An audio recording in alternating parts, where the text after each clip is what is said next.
We can keep him off. Keep him off. How you been, bro? Yeah, good. It's what has been a few weeks, I guess. Or Dude. maybe it's only been 2 weeks actually. Since we had that, we met up at Bo's house. Yeah. Keep that mic closer to you, and then Closer. there we go.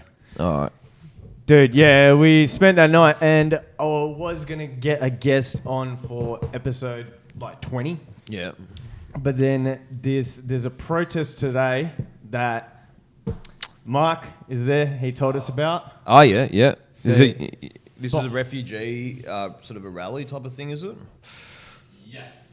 Specifically, 6 years too long. Protest to bring Nauru and Manu's refugee here. Yeah. Oh, okay. Yeah. So right, I just thought on this day, and especially because we were talking about that night, we were.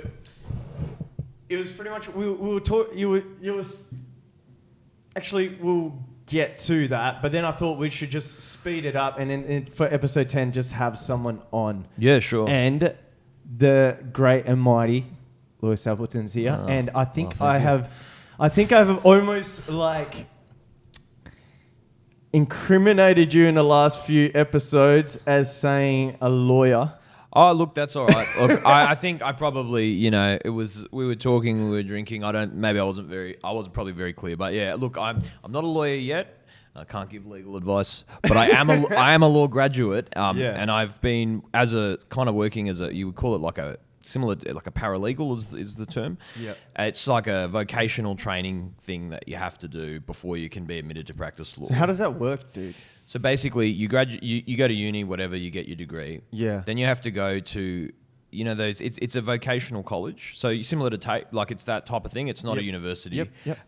You do a certain amount of coursework. Yep. And then you have to do, I think in my case, it was 75 days of work experience. Right. And so that's mandatory in New South Wales. So you have to do that to get admitted. And even... So do you have to do that free? Well, if you're lucky and you get one of those big firms in the city, they'll pay you. Most people, it's not in that position. So for example, my income comes from working part-time at a library. Yeah. Every day that I'm not working at the library, excluding weekends, I'm working in the law firm. Yeah. But, that's so I can get the work done as quickly as possible. I can get admitted in the shortest possible time. It's a bit like, with a driver's license, you do 120 hours, you can do that. Yeah. You could do 120 hours in 120 hours, or you could do 120 hours in 6 months. Yeah. But the quicker that you get onto it, the better. And also, at this particular place that I'm at, and the area of law that we work in I find interesting. So then I'm motivated to do more days. How'd you get linked up with them? So I was literally just pumping out the old resume to hundreds of different places. Yeah. And this was one place where they said, look, look of your work experience, you're interested in coming in. In fact, and so I was like, yes, I am. I did an induction there, and they were like, yep, happy to have you. And so I went on from there. I did do a few other interviews, some other places that wasn't successful. I was really But what side of law? And not to cut you off, but what side? What area? What is this? What's the firm? And then I know they gave you the job, but is it the right area of law that you want to go in? Is that a? So the firm's it's a general practice firm. There's a lot of firms like that. So they'll do multiple areas of law. Yeah. Some law firms will only do a certain area of law, which is their specialty. So you might have a law firm that specializes in, I don't know, trusts, and then that's all they do is trusts. So they won't. So if you came to them saying, "I got something," someone beat me up or something, a case, they won't. They're just going to say, "Oh, you'll need to go somewhere else." Yeah. But with our one, we'll do anything. Yeah. But then we're not heavily specialized. Although, so if you came to us with a very complicated trust case, we'd probably be outsource that shit. Yeah, you know what I mean? Because it's just like, obviously, we have to be reasonable and upfront with the client about what we can actually do for them. We can't hold ourselves out as being, the world's leading tax experts when we're not. But there are people that obviously specialize in those areas. The thing, so with law, I find it so interesting because, I don't know the space heaps, just in general, because it's so convoluted to my brain. So it's for example, Queensland and New South Wales, it changes. And so with if you go and get admitted and you take a direct path in a direction that you go, can you just travel around it? Just like my naivety in that space is huge. Because of the way our how do I put this? The way that our political governance and legal structures are in Australia per the Constitution. Yeah. The laws, obviously, as you pointed out, they vary from state to state, and then and the consequence of that is that the actual content of the law varies, and that means that if I'm a New South Wales person and I get admitted to practice in New South Wales, I can't automatically, like as of right, go to Queensland and do that. I would then need to go I would need to go to Queensland. I would have to be admitted in the Queensland Supreme Court. And isn't that crazy, dude?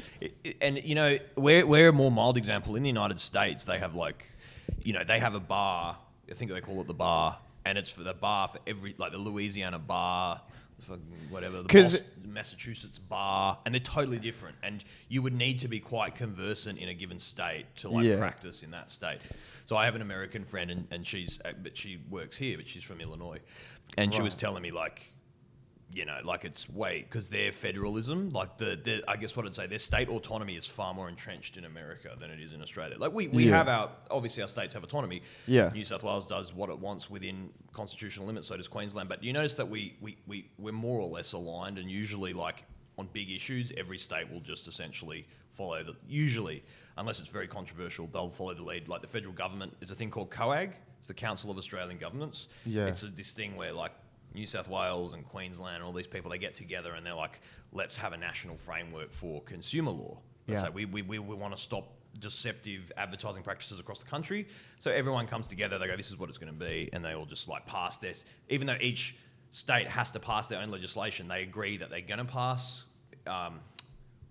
commensurate legislation, like legislation that corresponds to each other. In America, you've got all states, you had Alabama recently banning abortion or whatever. And that's completely, that's not in line with a great many other American states. And that's you can smoke weed in LA, but then you go to Texas and you get put in jail. Yeah, exactly. Don't you think that, to me, that's quite crazy that in one country, in one region, you can, Colorado's legalizing fucking psilocybin, and then you've got some other state where they just lock you up for 20 years or something. That's crazy. It's in the same country, you know? It doesn't, it makes absolute, just to me, it's just mind-boggling, dude. Because it's, how can you go in your country, go to an area and something be fine, and you cross an imaginary line and then you get 20 to life? Yeah, I know. It's insane. I mean, it's power, isn't it? It's power manifested over a large geographic area. It's just, that's probably a wanky thing to say, but that is what it's just power. The smaller the bigger you are, and the more characters are in the game, the more you're going to have these sorts of results of different people putting their stamp on things. All right, I just find it, dude. I find that. Do you reckon we're going to get to legalisation over here? Well, I mean, it's cannabis has been decriminalised in New South Wales, not legalised. Has it?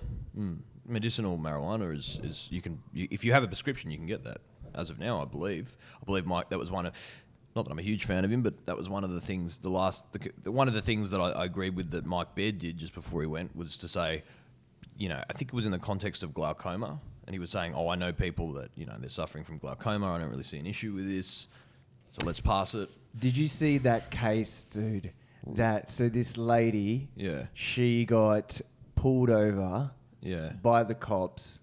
She got roadside tested, and she came up positive for marijuana, and she went to court for it. Yeah. See if you can check this out, Mark. So it's this New South Wales lady. She it's the first of the case in Australia. So she got pulled over by the cops, and then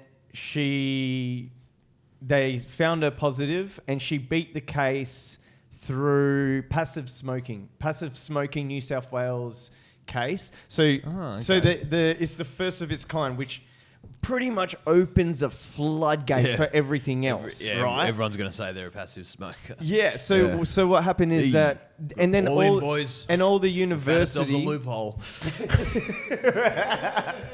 Yeah, I mean, it's a legit. I mean, I find that interesting. I wasn't familiar with that case, but I do find it interesting because you would think from one perspective the rationale behind laws that punish people for driving while intoxicated is purely really based around safety concerns. So if I was like passively intoxicated, I'm still intoxicated.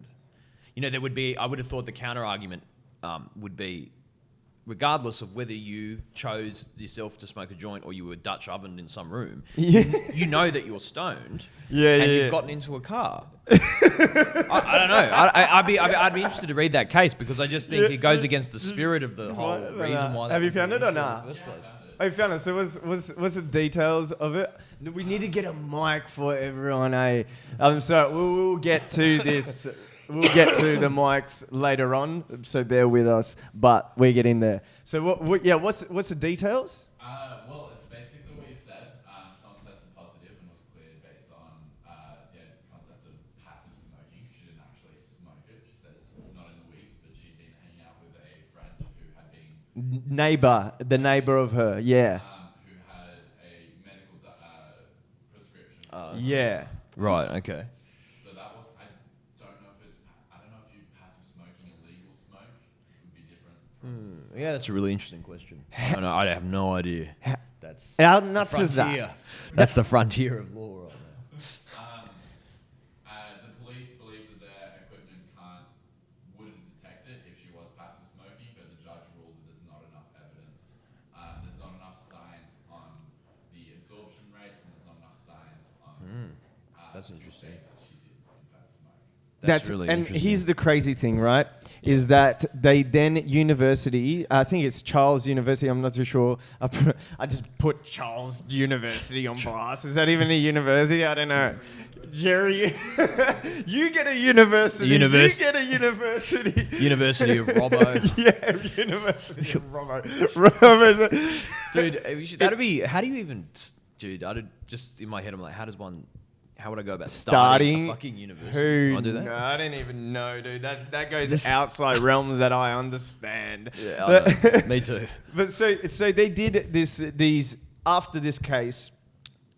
They did all these tests. Yeah. So they got a sample amount of people in. It might be on an article, it might not. Well, it will be out there because I've read it. So they did a sample. So let's say they got 20 people. I can't remember the exact amount of people because my memory is terrible. So they got 20 people. Yeah. And then they got 20 people on the other side. 20 people they gave placebo to. 20 people that actually gave drugs to. They wanted to test road drug if it actually works or it doesn't or how everything aligns. Now, because people that was just driving normally, they can get roadside tested for drugs and they can come up positive. What's crazy is that this university, so this university test, the people that took the placebo, the people that took the drug came negative. Some of them, a lot of them came positive. And then the people that took the placebo came positive. So then it just deteriorated the roadside's drug test. And on that case of that lady, they also pull that up. So the percentage, it varies. So, I mean, I suppose so the human body can produce THC, right, naturally. Maybe I'm just speculating here, but maybe with the placebo people. I speculate all the time, dude. I live in that space. You know, that's how we. Otherwise, I was thinking about this the other day, right? It's so little. We know so little, right? About when you think of the total number of topics of knowledge or whatever in the world. Yeah. Even like the smartest person, the most well-read person, only knows a fraction of human. 100%. Has a fraction of human knowledge. So if you're not speculating, you're not learning. Because really, if you only speak about what you definitely know, you're not going to have much to say. 100%. I totally think, spirit of inquiry. So long as you're upfront and you go, look, I don't know everything about this, but it seems to me X, Y, Z, just based on these assumptions, and I'm happy to change my opinion if I get new information. That's fine. That's what you want to do. To a T, dude. To a T. What you want. I never hold on to something so tight that it's just like I can't like change my mind. I look to like I have an understanding, and I'll look for something to try and change that understanding. Yeah, I think that's good, and I also would say that I don't know. I'd be interested to get the opinion of the room on this, but at least in our our popular culture at the moment, sort of internet culture and all that stuff, I feel, and in our political scene, in the political scene, at least here in Australia, it's probably in America too. There's this big emphasis on not being wrong and never being incorrect, right? Because as soon as you're incorrect about something, then your credibility's shot and, you know, whatever. So then have you noticed the lengths that politicians go to? But I think not just politicians. Like you see it on YouTube videos with these sorts of big personalities. No, it's very rare to see someone say, I thought this, I was misinformed, or my belief was incorrect, or I've changed my opinion. I mean, you do see it, but more often than not, it's like, no, I'm still right. That opinion is still right because of this reason. So like people will like, you know, they'll like try to come up, they do all these like mental twists just so they don't look like they're wrong. You know, they're like, well, actually, I'm right in this way. Like, for example, I'll give you an example. The other day, like, this is a political example, right? Yeah. So obviously the Labor Party lost the unlosable election, whatever, right? Yeah. They were criticised for their, amongst other things, that they perhaps were a bit too, I don't know, maybe a bit too bold with their policies or whatever. Yeah. One of their policies was about that they opposed, you know, and I'm not giving a perspective on this, like personal perspective, but one of their policies was the Liberal Party said we're going to do various tax cuts, right? And the Labor Party's position was we would support the tax cuts to low income earners. We don't support tax cuts to people on whatever it is, $200,000 or more, or whatever it was, like high income tax cuts. Yeah. Because their argument was we need that money. We're not going to give those guys a tax cut because we want to continue to, raise taxes off them, and then we're going to use those taxes to put that into health and education, right? That was basically their policy, right? Yeah. It got rejected. They lost the election. Now they come out and said, okay, now we will support these what the Liberal Party's policy is, right? Yeah. But rather than saying, look, we went to the election with these policies were rejected, so because the Liberal Party won on these policies, we've decided that, you know what, I guess the people of Australia don't want this right now, so we're going to change our position. They didn't do that. Anthony Albanese comes out and he goes, no, we're not actually, it's silly to think that we're actually changing our policy. What we're actually doing is, I'm like, no, you are, you've given up, you've abandoned your policy of wanting to maintain taxes, whatever the tax rate on the high income earners was, and you are now agreeing with the Liberal Party, and you voted with them to reduce taxes that those people pay. Now, whether that's good or not, you have to admit to that. Yeah. But he's like, no, we still have the same position. I'm so, well, how do you have the same position? It's like, can you not just come out and say? Like, you could justify, you could say, this is going to be bad, and we're voting for something that's going to be bad, but we have no choice, because otherwise we're going to get wedged over this, and we're going to get attacked, and we'll never, maybe we need to do this so that you can see how bad it is. And that's maybe a lot of people would say, how dare you, because you're saying you're going to punish the Australian people to teach them a lesson. Well, you know, at least it's a justification rather than pretending that you have the same position when you clearly don't. If I like drinking Fanta, and then I go from drinking Fanta to drinking lemonade, and I go, I actively do not want to buy Fanta, and they go, oh, you don't like Fanta, and you like whatever, and I'm like, no, I like Fanta. I still like Fanta, and I still don't really drink lemonade. It's just that due to these things, I'm drinking lemonade and I'm not drinking Fanta. That doesn't make sense, right?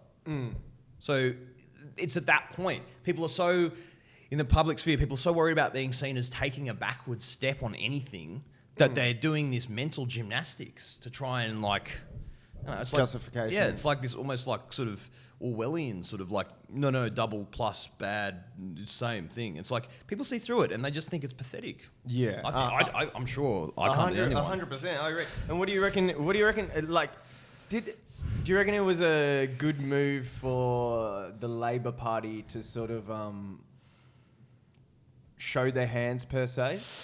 I mean, I think it was a brave move. It was an honest move, and it didn't pay off. Yeah. So say what you will. So what that says about the nature of politics in this country. Is that what says the nature of politics, or is that what the nature of people? Oh, I mean, well, people's reactions and how people can react to things and how people can be made to have certain impressions of things is part of politics, right? It's all what you get it's all about what you get the masses to think, or what you get key demographics to think. Maybe that's perhaps more accurate, because I don't think they lost by that much. It's just that they lost in key areas, or they didn't pick up where they needed to pick up, and that's why they lost. It's not like it was like landslide, and that's also a way it's kind of been represented in the media. Like, it wasn't really a landslide. It was just they didn't get things they expected they were going to get, and that meant that they.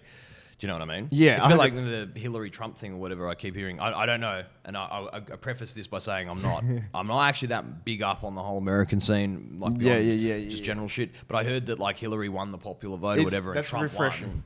That's actually refreshing, because everyone seems to have an opinion on the American scene, and I'm like, so what about Australia? And they're like, what about Australia? I was like, mate, it's the country you live in.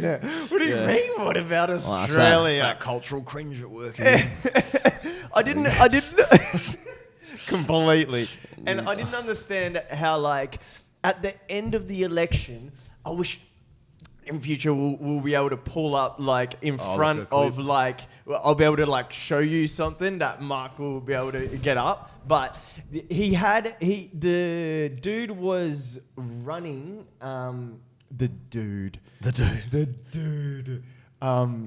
That's how bad it is. This is the exactly it. Yeah.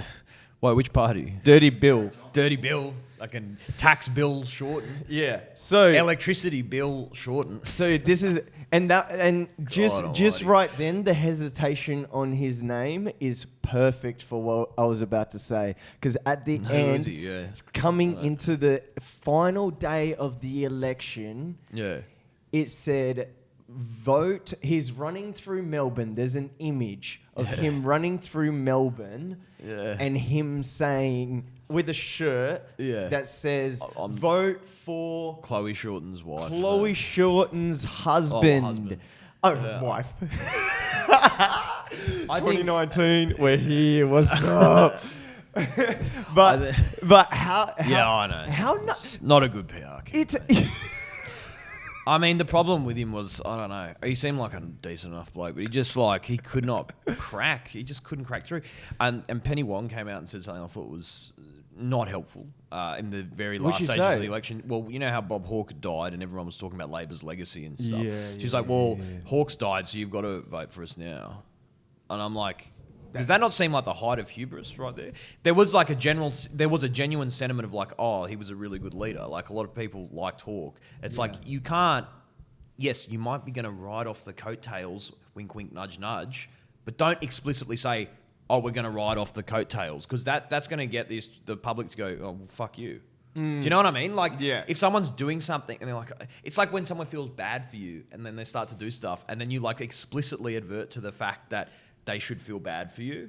They're going to that's going to get most people to back right off, right? Because you're like, now I feel like I'm being taken advantage of. Yeah. Or that you think you can demand things of me. Yeah, 100%. I think a lot of people wouldn't have liked that. I think that was a bad move on her part. It just and it doesn't. What was the quote? What'd she say? It was something like, you can look it up. It was. The best way to honour Bob Hawke's legacy is to elect a Labor government.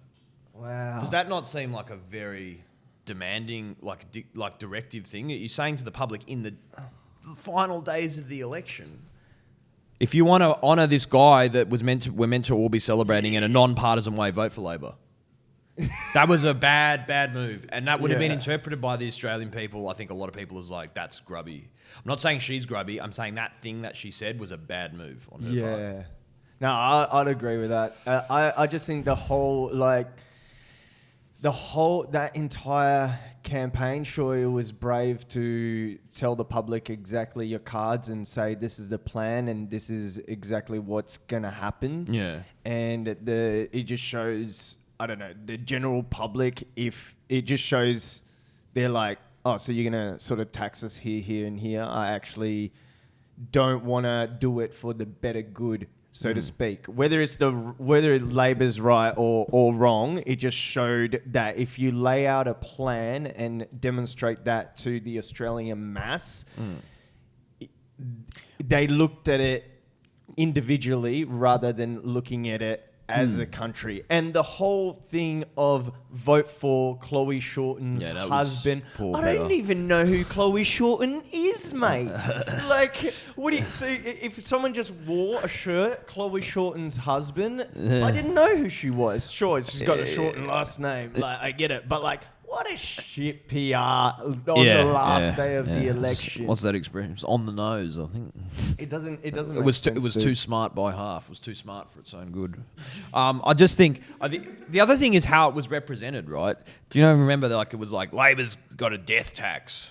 Yeah, that was just about? An out and out lie. It was just a lie. I'll tell you what it was. What you can check that up. The death tax misrepresentation. I mean, Labor also did this in the last election where they said the Liberals were going to get rid of Medicare. Now, the thing is, Liberals don't like Medicare. It's antithetical to their ideology. But what they were actually proposing to do was to privatise, I think outsource some aspect of the payments for Medicare, which I personally think is a bad move, and it's a step on that path to privatisation. But they weren't privatising Medicare. Like, do you get what I mean? You can't say that. That's very alarmist. And anyway, they lost a lot of votes. That was the election that they almost won where Turnbull lost like all those seats. And the Liberals were furious because they were like, that's not what we said we were going to do. With this death tax thing, Clive Palmer and the various people in the Liberal Party came out and they were like, there's going to be this inheritance tax when you die. Now, the truth is, feel free to correct, if I'm wrong on this, but I think I know. I think this is what it is. There was a Labor conference. They have like these conferences in the Labor Party to determine what their policy platform is going to be. Yeah. At the conference, there are various different factions. And other entities. One of the entities there was a union. I can't remember which union it was, and they had requested that Labor include that as a policy. That be adopted as a party policy. That was not adopted. Rewind that for me a little bit. So, like, when the way that the Labor Party comes up with its policies, I think they have these big meetings where they get like it's different for the Liberal Party and Labor Party. I'm not too up on it, but apparently it's just this. They get everyone in, all the different left, right factions of the Labor Party, and they go, okay. I think it's like the caucus or something. I don't know. And they're like, this is what we need to work out what our policy is going to be, and that's where they adopted like the fucking. What were we just talking about? Like the tax thing. Yeah, the death tax. No. I mean, like the other stuff they were going to do, like the franking credits. Like all that stuff was developed probably at that conference, right? Adopted. It was explicitly adopted formally as a policy as a result of voting or whatever in that conference. One suggestion from one of the parties in attendance at that conference was a death tax. Yeah. That was not adopted by the caucus. It was considered and it was decided that it would not become part of Labor policy. That was then represented in the by people in the public, politicians and other media figures, as that Labor was going to impose a death tax. If that is not by definition dishonesty, I don't know what is. And they do think that caused a bleed from Labor's voting base, and that was an out and out lie. So wait, what? So what is the death tax? I'm actually finding very little that brings it up even as something that was proposed. All I am finding fundamentally is that Labor is calling it out as a lie. Labor's official stance is that's all fake news. Everything. I love how everything's fake news these days. Yeah, I think I can't remember exactly what article it was, but I think you need a bit more than fake news. I mean, everyone does that now. That doesn't mean I know. It's like, this is fake news. Anything you say this day, I think Trump pretty much just, that guy is an interesting human in the world sphere. I mean, he tapped into a great frustration that people were having with news outlets. He certainly tapped into something. What he's done with it, I don't know. I think is very responsible, but he tapped into something. He's harnessed anger. He's harnessed cynicism, and he's gone, oh, well, you bullshit, and everyone knows that it's bullshit. Maybe that may have worked for one or two stories about him, but now it's just the carte blanche response for everything. So I know everyone's like, I know he's definitely, obviously he got elected, he's got a massive base, but general public that you speak to, everyone's like, he's an idiot. Do you feel that it was, here we are now talking about American politics when we were like just saying that thing, but it's an interesting case because I find him an interesting character. So I'm not talking about American politics. I'm just talking about the character. The Donald. Yeah, the Donald. Well, yeah. Do I think he's an idiot? No, I don't think he's an idiot. I don't think any American president that I can think of would be. No. I'm not saying he's an idiot at all. What I'm saying is, do you feel like it was calculated? What do you mean? Like what? Like, do you reckon he waited, and we're going to get into the immigration stuff, which we definitely want to talk about, and the main thing that I really want to talk to you about.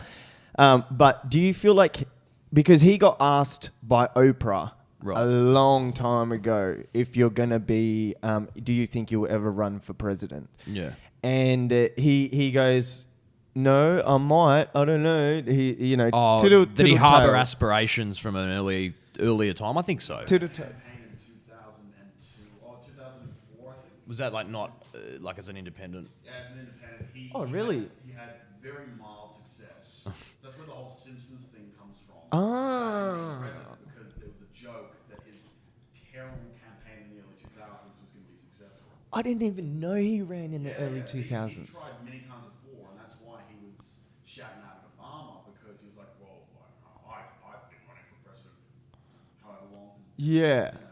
What? I didn't even know he ran then. Yeah. So that's where that Simpsons episode comes from. Yeah. I get it. So, do you reckon it was calculated? What do you reckon? Like, he waited. He had that 2000s, and then do you reckon he saw a reaction? Because he's very good at grabbing attention, and in terms of an audience and marketing and everything like that, he's an absolute genius at branding. Yeah, and that's essentially what got him. Whatever. It's essentially what got him to the thing: "Make America Great Again." Yeah, it's like a slogan, and you can see where humanity's gotten to, where a slogan will get you into the office. Yeah. Now, do you feel like he waited until the turmoil of everything, how people were reacting, how people were feeling, getting data from how people felt about a specific topic? Have you got a call going on? Sorry, it's just a work thing, sorry. You're right. Sorry about that. I was, as I mentioned to you before the podcast. I know. I got to call a client at 3. We got tight times. What's the time right now? It's 1:45. 1:45? Yeah. Okay. Sorry. No, you're right. You're right. It's you're right. So do you feel like he just waited for the right, perfect time to then just be like, all chips in, all money in? This is how people feel, and I know I'm going to hit a particular nerve and get elected. Yeah, there's a really interesting video. It's by a guy called Emp Lemon. I don't know if anyone's heard of him. He's one of these YouTube commentary type people. It's like I think something like how memes, it was like how Donald Trump weaponized memes. I don't know. Basically, he's like Donald Trump was just more in tune with like the counterculture and than Hillary was, obviously, and then he weaponized memes, like, you know, there was the Donald Pepe thing, and he was retweeting that stuff, and I think just he was able to ride like this sort of, because you got to remember that was also in the context of people getting really there was this groundswell of populist sort of anger at, you know, moralizing elements of the left. Do you remember that was big SJW hating season 2015, 2016? Yeah. So he just rode that, you know. He was like, well, if I say fuck you and I don't give a shit what you think, people will go behind that, and they did. I think that's tempered off a bit now, actually. I think that now, as always happens, I'm not saying, so obviously there was a big SJW kind of, I'm being very reductionist by saying SJW, but there was this left surge against, that was a great moral, you know, like it was a moral insurrection, don't you think, against maybe the culture of like the mid-2000s to 2010s? Like a lot of things where people were saying, no, it's actually not acceptable to casually make the racist jokes. It's not acceptable to make the rape jokes. I don't know if you guys remember, but there was this sort of developed. It didn't just come like that. Like it was like, this is some stuff. And then people started writing articles, and this was in the context of the United States, the United States Supreme Court and various other things like legalizing gay marriage. So like, you know, there was like an ascendancy of the moralistic left, which was gaining a lot of support in the media up till maybe like 2015. Then that's when you had like your 4chan, alt-right response. Which you can't even go on 4chan in Australia anymore, if people don't know that. Can't you? Nah, it's just gotten deleted off our internet. How crazy is that? I've not heard that. 4chan.org, you can't go on it. And BitChute is another website which was a competitor to YouTube. You can't go on that anymore. Really? Telstra shut it all out and hasn't told the general public. That's incredible. Yeah. That's really? Yeah. So you can't go if you go 4chan.org, it won't let you. It won't load it. Will it, Mark? It's just a blank page. Exactly. When did this happen? About a month or two ago. Yeah. Oh, but is it like a happen? technical thing, or are they saying that we've banned this? No, it's banned. How do you feel about that, Louis? I mean, I think that that's a very drastic step to take, to ban a website. Like 4chan. Yeah. I mean, no, 4chan's got a lot of like, you know, it does contain some pretty undesirable elements there. Yeah, 100%. But it's not just that, is it? No, like, it's not a massive website. And Yeah, that's just what I banned the mean. entire That's what I thing. mean. I've not even heard about this. What? Yeah. So when was it banned, Mark? I'm trying to find an exact article. I'm seeing things about 3 months ago. 3 months ago. Because, I mean, did you know about that, Bo? From Optus, not I didn't remember hearing talked. about it. I talked to Bo about it. Okay, but it was only because but how did you find out? Did you read the news one day or something? I just don't remember hearing. Yeah, about no, it. I follow the cyber security and everything. Yeah, right. So that's a concerning thing. Don't you think that's okay? Maybe there's grounds to look. I don't know. I just feel like that's a very drastic. That's a big step to take. And it just seems to have gone by with barely a whisper. Like, I've heard nothing about it. Exactly. That's what concerns me. Yeah. I don't know. yeah, go Mark. one article on Ars Technica. Yeah, Very, very little about it. yeah. Doesn't that seem a bit concerning It's- to everyone? yeah, There's completely. one article on one website somewhere about this Yeah. entire website being banned by the Australian government. It's not even just 4chan. It's a lot of others. They said it was a temporary thing that was going to happen for like a week or so. I think when I first heard about it and discussions, and now it's now pretty much for life. Apparently, is what we've been told. I mean, I don't like the way that that's come about. If that's happened, I don't like the fact that there's been like no public discussion of it. I think I can see that happening here in Australia, but I just think that I don't think. Well, point to another country that's banned, aside from like, you know, countries that you would expect to ban North websites. Korea and everything like that. Yeah. I don't think that 4chan's banned anywhere else that I can think of. But even for 4chan, like BitChute, what is this? What is this banning of websites through ISPs? Like, this is the sort of stuff that. Well, it's done by the ISP. Yeah, This is not a government decision. Oh, okay. It's Telstra's decision. This is the ISP's actual decision. Yeah, so that's that mean you that's can where it access gets it? tricky because it's like But what prompted Telstra to do that? Yeah, you And can't- why would Telstra have any interest in this? No, I don't. even like- To hide very odd to me. to hide behind that. Just Telstra's a private company, and Yeah, I they know, did to do it. what it To was, hide yeah. behind that as to say that government has nothing to do with that whatsoever is a bit, naive. And I also think that ISPs are not your average company because they regulate access to information. Surely you would And think communication. that I know that the Australian Media Authority regulates internet service providers, and there's all sorts of things that they have to do. Exactly. So 'cause they're it branches gatekeepers, out. You know, like okay, that's interesting. I didn't know that. It's absolutely nuts. When I found out, I was like, what? And then what? This is banned?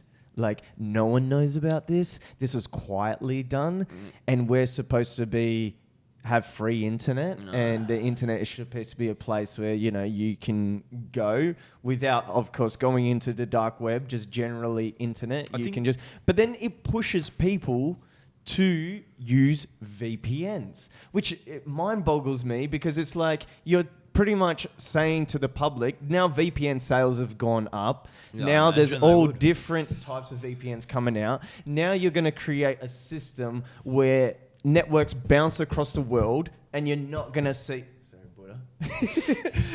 He's just chilling there. I don't even know why he's there. He's just been there the whole podcast since we started. So, but it just puts people into dark corners, and we can't tell right now, but we can only see in future what it's going to do. And right now, it just doesn't seem like the right approach. I just think that Australia, I'm not necessarily connecting these two issues together, but just as an aside, I think Australia, as a Western country or whatever, liberal democracy, it is particularly, of the Western countries, susceptible to authoritarianism. And I think it's because there's cultural aspects to that. There's the fact Australians have been very complacent. We tend to be complacent. There's the fact that we tend to not think things are as bad as they are, I think. And I also think there is a history of totalitarianism in Australia.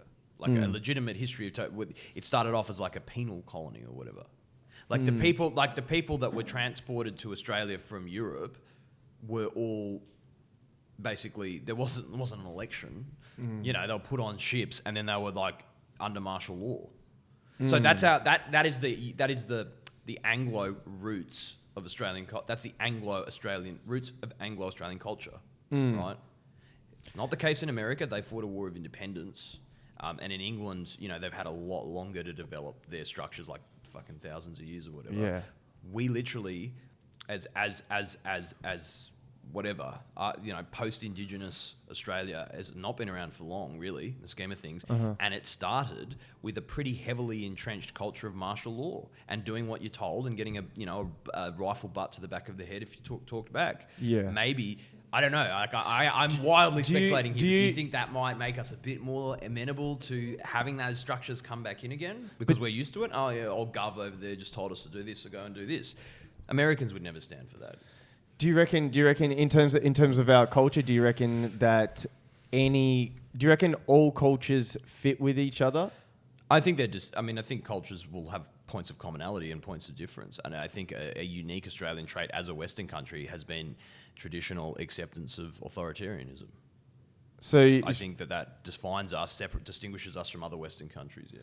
So for example, do you feel like bringing in someone from Uganda fits in with our culture better than bringing someone in from South Africa? Or do you feel like those cultures can mash with our culture? My answer to that would be, I think that, you know, okay, I don't want to try and like just go off on a tangent here. Yeah. Obviously, multiculturalism is part of Australian culture at this stage, and for the last 40, you can argue it's been the part of Australian culture even when the White Australian policy existed, because there's always been people that have, like the Chinese came here in the gold rush era, Afghan people came here and basically they brought, that's when they brought in the camels. So there's like Afghan families that have been here for hundreds of years. Yeah. But that obviously was mainly white Australia, right? Anglo-Australia, whatever. Yeah. But I think now we can say, no, multiculturalism is a cornerstone of the cultural fabric of Australia. I don't mean like those individual cultures. I mean the fact that there are those cultures and that they interact with each other is a component of Australian culture. Right. So that's one thing. So I think that would suggest a variety of cultures coming in as being something that Australian culture would support. Like, and it exists to different degrees. Like, there's the fact that you go to school with people from all sorts of different cultures if you're in major urban centres. Then there's the fact that we take for granted and don't see it as remarkable that you've got like 50, 60 different types of cuisine. That's a sign of a multicultural country. Yeah. If it was just starting, you would say, people would be like, wow, isn't it? It's crazy that we have Indian food. Yeah. But we're not at that point now. We're at the point that that's just a thing. That's just part of the cultural landscape. Even in this room, we're 50-50. We're across multicultural in this room. As this so when we discussed 2 weeks ago, we went out that night, and so when you were talking about that particular case where you wanted to bring light, and that's why I wanted to spead up to have a guest on the podcast. Talk about that. For sure. So what culture is she from, and what's her country? So this was a and why are they trying to ship her out? So this was a client we had, and we were dealing with the situation. It was a Pakistani woman. Okay, Pakistan. Okay. Yeah. So Pakistan's the country, although this doesn't just relate to Pakistan. There's in multiple countries where this is an issue. Yeah. She's fleeing a situation where she's basically her family is attempting to put her into a forced marriage, and she has not wanted to do that. She's come to the law firm for help. So she's applied for asylum, and then has then come to the law firm for help. Okay. And so the position is, what she says is that if she's refouled to Pakistan, she'll disappear, and that because a lot of these sorts of the family, I wasn't very clear. The family has tried to kind of attack her and get her, for want of a better word, and that's why she left, because she refused to marry a particular person. Right. from their perspective, and I'm going to make a few points about this, but in these particular people are this family is a very conservative South Asian family, right? Yeah. And there's a conservative element of South Asian culture which regards women as being kind of like emissaries of the family, but also kind of like property. And but in a way, like if certain things happen and a woman acts a particular way, it dishonors the family. It's like a loss of face thing. Now, I really want to be clear that I'm not saying that Pakistan's like that as a whole, and the most resistance to honour killings and these sorts of things comes from Pakistanis. Mm-hmm. But it's like if Australia's culture is like you have like there are people that think women should be in the kitchen or whatever, and there's like people that don't like, you know what I mean? Like the Pakistan's version of this parochialism is what I'm talking about. So to be like some like neo-Nazis or something going after some Australian person for, I don't know, marrying someone of a different race. You get the parallel? Like I'm not trying to say, and I think this is where we fall down in a lot of our discussions. Because you're saying that Pakistan's like this, how dare you? Mm-hmm. I'm not saying that. I'm saying that there's a significant element of the country, enough to be like obviously a threat to a lot of people that have come up, have been brought up from within that element that is regards women as not being in a position to be able to have those rights, to choose who they want to marry, and that if they do that, then they disgrace the family. Mm. And, you know, it's like seen as like that has to be redeemed, and it can be redeemed in a number of ways. It can be redeemed by, in the worst case scenario, killing the woman, or the woman can be, like physically brutalized, acid attacks, that sort of thing, or perhaps the woman can relent and just go with the person. Depends. Like you'd have to look on a case by case basis. So you wanted to bring light in. Well, because I feel like in Australia, like, is that something that? Do you think I don't know? I feel like in our current political context, our public context where we talk about these things, it's like the conversation inevitably is like, this is a thing that happens with this culture. I'm using this as a stalking horse because I want to attack this culture. And then other people on the part saying, you're saying this, but Australia has bad things about its culture too. You're not talking about them. So I actually think you've got like an ulterior motive. And I understand that, and there are a lot of people that do. It's like the whole thing of like, I've talked with Bo about this before, but it's like, I say, if someone says, well, you know, Islam does this bad thing where they stone people, and then what you're leading to is to say, can we get Muslims out of Europe? But you start off with this kind of what appears to be quite a reasonable, dispassionate observation about these cultures are incompatible. But it's like, if the cultures are incompatible to some extent, there's a number of ways that you can go about dealing with that. You can look at education. You can say, well, you know, just as the more extreme aspects of Australian culture are not accepted, that we don't accept people like, we don't accept, you know, like out and out, you would say like what, like racism and putting Indigenous people in missions. I'm sure there's some Australians that would still want to do that. That's not acceptable to us, right? And that's our own culture. So wouldn't you just say, to the extent that your culture is extreme, and if it's like about honour killings and stuff, that we're not going to allow that to happen here, but we're certainly not going to blockade that people of that culture coming here. So that seems to be a reasonable thing to, and I think that's what most people would agree with, right? But the conversation publicly, you don't hear that. So you hear this clash of civilizations bullshit all the time. It's just so. So like for example, to support her and support that cause. Can we say her name? Or no. I can't say give any details because it's a client confidentiality thing for lawyers. Right. Any like person. I mean, I could talk about it. I can talk on events and things, but nothing identifiable. Yeah. No, I get you, and that's absolutely fine. So, for the message that you want to get across, to Australians. Yeah. Sorry, because that camera's off. Oh. To pause that. But the message that you want to get across, and we need all the cameras on so we can get the message across. And I'm not saying get it across to the people, to get across an understanding and the conversation that should be started. What is it? Where do you start? The thing is, I'm naive on a lot of these issues. I love talking about it and understanding other people's perspectives on all areas, whether you left, right, from here, from there. Yeah. And I just sit in a comedy realm and I'm trying to expand my mind by discussing with other people. So how do you support that cause? And then I have a follow-up scenario. Sure. And then we can knock it off after that. Okay, all right. So what I would say that the reason why it's important for people to be, I just said all that before to make my position clear about when I'm talking about people, refugees, in this case from Pakistan, who are women who are fleeing from this, culture of like reprisal because they've dishonoured their family. I think that's something that public awareness should increase in Australia about, because the more that Australians understand this, it's kind of like the harder it is.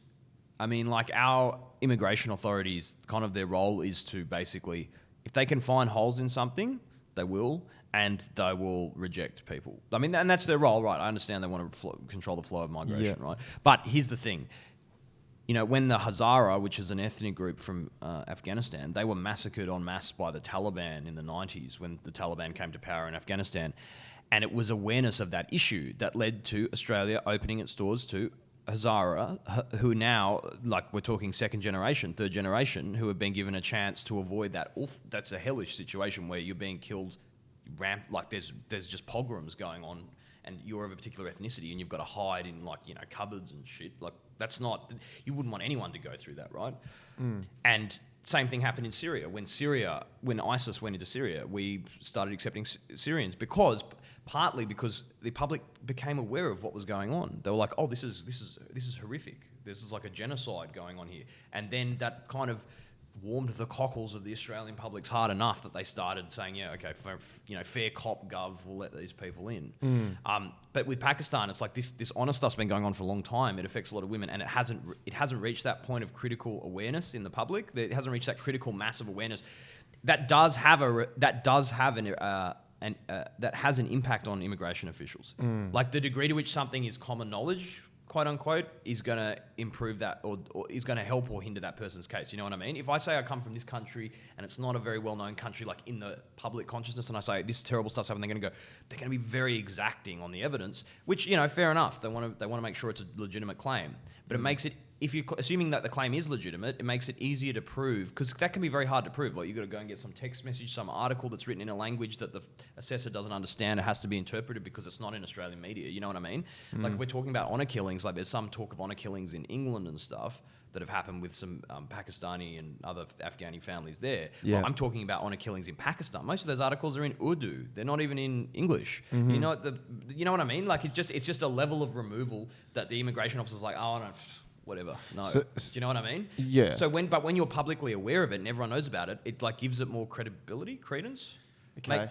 Then in the case of a person actually going fleeing through, in the case of her case, then it allows our immigration and our people to accept it and take it as a real case. Yeah. And then allow her to stay, because it's a situation where she would get killed if she is to go back, where the case is still to be determined. Now, I'll put this forward to you. Yeah. If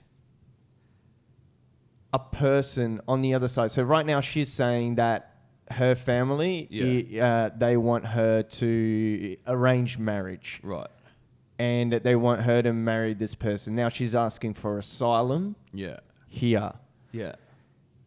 Do you think there can, the cases, what if it is untrue? Where does the floodgates stop? Where, another person from Pakistan, because there's arranged marriage just in that country, they come over here and then they say, look, there's my family's trying to get me an arranged marriage over there, just to get citizenship in another country and not to go through using it as steps. as a it's tool. all almost like a bunny hop over the system. Yeah, I understand what you're saying. I think my answer to that would be, I think that perception that there are floodgates that open and close is not reflective of reality.